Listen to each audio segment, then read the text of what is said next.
Salut à tous, dans cette nouvelle vidéo Lego, aujourd'hui on va se faire une petite review des familles et on va découvrir le set 70-432 qui est devant moi. C'est la Haunted Fairground, on va dire la fête foraine hantée. C'est sorti chez Lego le 26 décembre 2019. Ça m'avait d'ailleurs valu un petit strike de Lego France parce que j'avais publié les photos un petit peu en avance, les photos des boîtes. C'est commercialisé au prix de 54,99 € et ça comporte 466 pièces et 5 mini figurines. Alors, cette boîte, elle est là. C'est la dernière de la seconde vague Hidden Side. C'est une vague de 2020, de début 2020. Et on sait déjà, par exemple, qu'on va avoir une troisième vague Hidden Side sur la seconde partie de 2020, qui d'ailleurs, au passage, me hype beaucoup moins.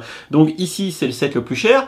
Un set qui, pour cette seconde vague de Hidden Side, n'est qu'à 54,99 €. On en a vu des plus chers. Rappelez-vous, par exemple, de l'école hantée qui était à la centaine d'euros. Donc une seconde vague Hidden Side, on va dire moins cher, pas de très gros sets. Ça, c'est le plus gros. Alors, en termes de gros sets, on a déjà vu pire. Bien évidemment, en termes de rapport qualité-prix, il est environ à 63 € du kilo. Ce qui, globalement, le met à la valeur forte de la vague de 2019, qui était en moyenne à 64. Par contre, la vague de 2020, la seconde vague Hidden Side, mais la première de 2020, puisqu'il va y en avoir une seconde, on est un peu au-dessus parce que la moyenne des sets qu'on a déjà vus, le Buggy, le Welcome to Hidden Side, l'avion, etc., eux étaient autour plutôt de 59 en moyenne. Donc on est un petit peu au-dessus avec ce set, mais quelque part c'est pas très étonnant parce qu'on va le voir tout à l'heure dans la review. Eh bien il y a des rails par exemple, des pièces qui sont un peu chères. Les rails, pour vous donner une idée, c'est environ sur Bricklink 1,50 € le rail, à peu de choses près. Donc vous voyez que ça fait vite chiffrer un petit peu le set. Donc bref, sans plus attendre, on va découvrir le set en long, en large, en travers ensemble. Mais pour une fois on verra pas la boîte, ni l'unboxing d'ailleurs. Donc on va directement regarder les mini-figurines. C'est parti.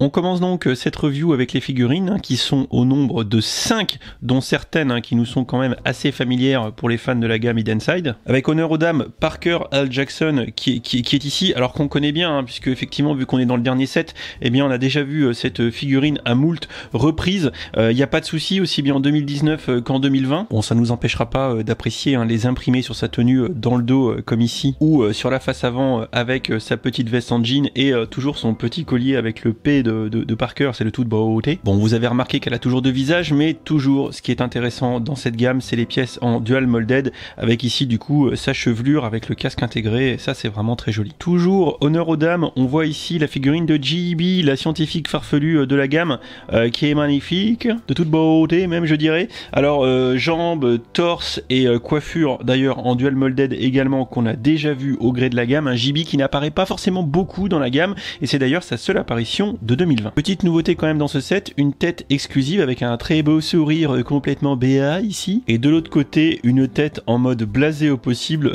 que je trouve franchement super cool. Dans la catégorie des personnages qu'on connaît bien, bien sûr évidemment on a ici notre bon vieux Jack Davids qui ne change pas beaucoup à vrai dire, puisque finalement jambes, torse, petite capuche, ce sont des choses qu'on a déjà vues. Également la magnifique pièce en dual molded de chevelure casquette qui encore une fois en une seule pièce permet d'avoir, avec cette technique de moulage, finalement le rouge de la casquette et l'intérieur des cheveux en une seule fois. Ça c'est franchement de toute beauté. À noter par ailleurs que la tête qu'il arbore ici est la même que dans celle du Buggy, du Beach Buggy de 2020, avec un beau sourire sur la face avant et une tête méga flippée qui en général plaît assez aux photographes de Lego pour faire des petites mises en scène plutôt cool. Bon, alors maintenant qu'on a vu les figurines qu'on connaît, enfin qu'on connaît bien, G.E.B., Parker, Jack Davids, voilà, et ben je vous propose qu'on regarde celle qui commence à être un peu effrayante, les deux clowns. Vous allez voir, ça ne rigole pas. Pour les clowns, on commence avec Terry Top. J'aime beaucoup les jambes exclues à pois rose sur fond violet, le petit torse un petit peu en mode harlequin qui est vraiment très sympa, et la tête qui est exclusive, qui est évidemment déjà flippante quand elle n'est pas gloomisée. On notera également que le haut de forme est pour la première fois dans cette couleur un petit peu violette. Bon, la figurine en elle-même est quand même, et voilà je la fais tomber, et voilà je fais tout tomber. Je disais, la figurine en elle-même est quand même plutôt très sympa, et même l'arrière l'arrière du torse est franchement super cool si j'arrête de le faire tomber, bien évidemment. Par contre, le truc qui est ouf avec cette figurine, eh bien c'est sa version gloomisée que vous voyez ici, qui à l'aide de cette pièce, on va dire intermédiaire en jaune translucide fluo un petit peu, hein, qu'on voit à chaque fois dans cette gamme Hidden Side, encore une pièce exclusive qui va faire la jonction entre les deux parties du corps, qui fait que quand on le regarde de la tête aux pieds, notre Terrytop, bah du coup déjà il devient très grand, mais en plus il devient tout incliné, et également on a une nouvelle tête translucide exclusive. Alors déjà que les bordels sont flippants de base, mais alors là, chapeau, et franchement ça rend super bien. En reculant comme ça vous donne une idée de la taille de la figurine quand on a mis l'extension en mode gloomisation. Et après le grand, on a le petit, un petit peu comme Laurel et Hardy. Là, on a Jimbo Loblo, l'autre clown méga flippant de cette boîte. On appréciera un torse exclusif qui est de toute beauté, et pareil pour la tête et le chapeau melon qui est également une première dans cette couleur un peu bleu turquoise. Je vous laisse apprécier un peu la tête, c'est pareil, c'est super bien fait, les impressions sont super cool, c'est juste super flippant pour qui aime pas les clowns. Et pour finir sur les mini-figurines, eh bien notre Jimbo Loblo, il y a moyen qu'il se fasse lui aussi gloomiser, et là pareil, on a une tête exclusive pour cette version, et ça franchement c'est cool. Maintenant qu'on a fait le tour des 5 mini-figurines qui, je pense, sont quand même un atout certain pour ce set, hein, surtout les deux clowns, hein, parce que c'est vrai que les 3 personnages principaux, on les a déjà vus pas mal de fois dans les vagues précédentes et les vagues actuelles. Regardons un petit peu ce set, et hop, depuis le début je vous spoil, hein, mais c'est pas grave, un petit peu ses fonctionnalités, et est-ce que au final c'est un set qu'il est intéressant d'acheter ou pas. Regardons ça ensemble. Maintenant qu'on a vu les figurines, on va faire un petit peu le tour de ce set de la fête foraine de l'Apocalypse, qui est ici encore, on va dire, pendant quelques instants en mode paisible, en mode quiétude, avant de finir complètement gloomisé. Mais regardez déjà le haut de l'attraction avec la tête de clown, moi quand même ça me fait déjà à moitié flipper. Si je devais résumer le set, il y a globalement 3 parties. La partie ici, accueil de la fête foraine et accès à l'attraction. On a ensuite en seconde partie l'attraction de montagne russe qui est ici avec JB aux commandes, qui va dévaler les rails infernaux ici. Et enfin on a la troisième attraction qui est un truc où on va faire jumper une figurine dans un petit fauteuil pour essayer de on va dire de toucher le jackpot. Enfin en l'occurrence ici c'est toucher le clown, et logiquement ça devrait pas très bien se passer, on voit ça tout à l'heure. Et tout d'abord sur la partie droite où on a Parker et Terrytop, on a un petit escalier qui quand on le monte va nous permettre d'arriver à une petite estrade et d'avoir accès à l'attraction de manège de montagne russe. Au rez-de-chaussée on a Jimbo Loblo qui va nous vendre des glaces, d'ailleurs on a les petits cornets ici, petits stickers un peu partout, ça c'est plutôt cool. On a comme d'habitude avec la gamme Hidden Side des petites choses à actionner pour interagir plus tard avec l'application, comme ici une tête de clown un peu flippante qu'on va pouvoir basculer pour faire apparaître une pièce rouge qui pourra du coup interagir avec le jeu. Si on regarde d'ailleurs à l'intérieur de la petite échoppe boutique, ici on a la petite machine à glace avec un très beau petit stickers, et aussi hein, si je le tourne vers nous, un petit écran de contrôle en mode vieille télé cathodique avec un petit stickers, et visiblement on a un fantôme qui a été gloomisé dedans. C'est un petit peu flippant, faudrait se méfier Jimbo Loblo, je pense que ton pote Terrytop file un mauvais coton. On a également sur le côté de la boutique 2 petits stickers, voilà, magnifiquement posés bien sûr. Happy World, je suis pas sûr. Pour ce qui est de l'attraction qui est du coup on va dire au premier étage de la boutique, tout d'abord on a ici un très beau panneau qui je l'imagine est illuminé dans la vraie vie de Hidden Side avec un petit stickers Happy World. On a le point de départ, donc ici avec une petite zone où les clients munis de leur ticket peuvent attendre leur tour, et surtout en termes de jouabilité et de petites fonctionnalités, on a ici un poussoir qui va nous permettre de lancer JB dans une descente infernale de l'Apocalypse, qui d'ailleurs, comme vous pouvez le constater, quand elle arrive à son terme, ouvre le petit portillon ici et laisse entrouvrir des yeux diaboliques et une tête, regardez, c'est méga flippant. Et ce qui est intéressant, c'est que le haut du wagon ainsi que le bas des rails avec les petites dents font la bouche complète. On a la complétude de la bouche quand le wagon arrive. Je vous le refais juste pour le fun. Voilà!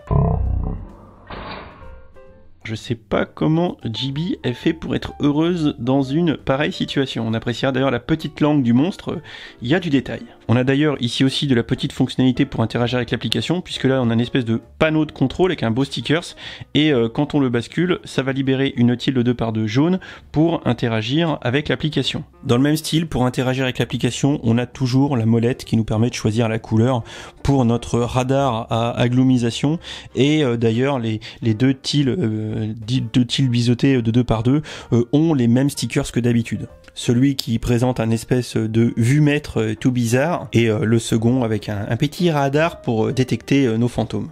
Sur le côté de l'attraction ici, on a encore une petite fonctionnalité d'interaction avec l'application, puisqu'on a ici un petit panneau de contrôle avec des petits boutons que je m'amuserai pas trop à toucher, et quand on bascule, et bien là aussi on libère du coup une pièce verte qui va pouvoir interagir avec le jeu sur mobile. Et pour terminer en beauté, bien évidemment, l'attraction que vous attendez tous, l'attraction centrale où on va faire jumper Monsieur Jack Davis. Et en fait, je suis pas sûr qu'il soit vachement pour d'être laissé entre mes mains hasardeuses qui pourraient sceller son destin de façon assez funeste. Donc du coup, déjà, vous avez compris qu'on a en fait un petit mécanisme de balancier qui va faire en fait marteau, ça va faire marteau pour projeter notre petit rail dans les airs, et on va tester ça tout de suite. Bon, je dois vous avouer qu'aux prises précédentes, j'ai pas tué Jack Davis, mais il est jamais trop tard pour commencer, et on va voir si on arrive à ouvrir du coup notre clown maléfique du premier coup ou pas. On va essayer. Attention. Raté. Oh oh oh oh! C'est la première fois que j'y arrive. Et du coup, on laisse apparaître un clown de terreur derrière ce clown tout gentil. Et ça donne un petit côté flippant quand même qui est non négligeable.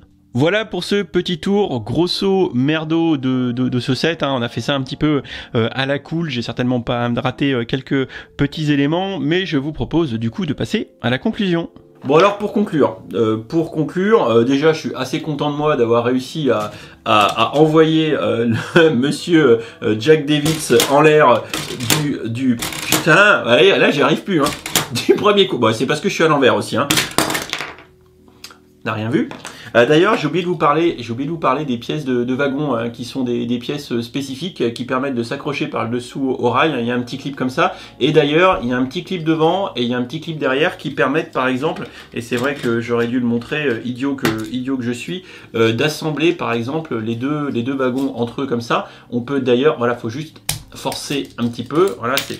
Bon, ok, on a tout pété, mais ça tient, vous le voyez. Et du coup, je peux même mettre et clipper les deux wagons entre eux. Ça leur permet, par exemple, de faire des grands 8 ou ce genre de choses sans que ça se retourne, parce qu'en fait, le clip qui est en dessous permet de maintenir le wagon sur le rail. Et ça, c'est plutôt bien foutu. Donc, vous avez vu les fonctionnalités de jouabilité qui sont plutôt sympas. Finalement, moi, avant la review, j'étais pas hypé, pour tout vous avouer. Je le trouvais un peu moche, un peu vide ce set. Mais dans l'absolu, quand on sait que c'est qu'un set qui a 50 balles, qu'on risque de pouvoir le trouver un petit peu en promo, je vous invite à le trouver en promo d'ailleurs, eh bien ça va faire du rail à pas cher, des petits wagons à pas cher, et pour tous ceux, je sais que vous êtes assez nombreux à être fans de fêtes foraines, eh bien d'avoir ce petit manège qui serait un petit peu le manège de l'horreur, pas loin d'une maison hantée. Je dis ça, je dis rien, est-ce qu'il va pas y avoir une maison hantée qui va sortir, la maison hantée, ça sera Day One. Day One et 229 balles. Bref, pour tous ceux qui ont du coup des parcs d'attractions thématiques Lego, ou pour les complétistes de la gamme Hidden Side, eh bien je pense que ça va pas forcément être une si mauvaise affaire que ça. Alors bien sûr, il va demander à être complété parce que voilà, ça reste relativement succinct. Par contre, c'est assez robuste avec la structure en briques, ça se tient plutôt pas mal. Il y a des petits détails sympatoches. Alors bien sûr, je vous fais pas de partie jouabilité dans cette review, sinon ça aurait été beaucoup plus trop long. Puis en fait, j'avais pas envie, voilà, tout bêtement, de ressortir l'application. Mais comme d'habitude, vous avez l'autre volet qui est le fait de pouvoir jouer avec l'appli. Et là, compte tenu du nombre de spots où on peut mettre des figurines, compte tenu des différents petits accès, je pense que la rejouabilité sur l'appli doit être quand même relativement sympa. Voilà, que dire de plus, si ce n'est que je pense que les gamins, plus que les adultes, vont être cool. Je pense que si les adultes fans de fêtes foraines, eux, vont trouver ça très cool. Sinon, c'est vrai que bon, bah, c'est un set qui prend un petit peu de place et si vous n'avez pas de ce genre de thématique, bon, peut-être que vous n'allez pas kiffer, quoi. Après, ceci dit, peut-être que sur une étagère, il sera pas mal. Voilà. Le seul problème, c'est que cette gamme Hidden Side, et je ferai une vidéo, ça casse pas des briques, briques. Sur la gamme complète, bah c'est vrai qu'elle n'est pas forcément raccord, parce qu'il y a un bout de fête foraine, il y a un bout d'avion, il y a un bout de métro, c'est un peu, bon on fait des bouts de la ville, hein, je sais bien, hein, mais bon la cohérence, et encore, on n'a pas vu la troisième vague, enfin pour ceux qui ont vu les visuels de la troisième vague, je suis encore moins hypé. Bref, voilà mon avis un petit peu grosse maille sur cette boîte. Achetez-la un peu moins cher, moins que son prix de vente de chez Lego, et vous ferez pas une mauvaise affaire. Et les deux clowns, pour les fans de figurines, sont des pièces exclusives, donc je pense que ça pourra peut-être mériter un petit investissement. Voilà, on se retrouve dans les commentaires de la vidéo. Vous me dites ce que vous en pensez, si vous l'avez acheté, si vous comptez l'acheter, ce que vous pensez de la gamme Hidden Side en règle générale. Et enfin, alléluia, je rattrape le retard, on a terminé la première vague de 2020. C'est fait. Il reste plus qu'à faire la vidéo, ça casse pas des briques. Allez, je vous fais des bisous et à bientôt pour la prochaine vidéo. Ciao, ciao. Et si tu as aimé cette vidéo, n'hésite pas à aller regarder mes autres contenus. Tu as ici 2 liens vers d'autres vidéos ou playlists. Fais-toi plaisir si tu aimes les Lego. Allez, ciao, ciao.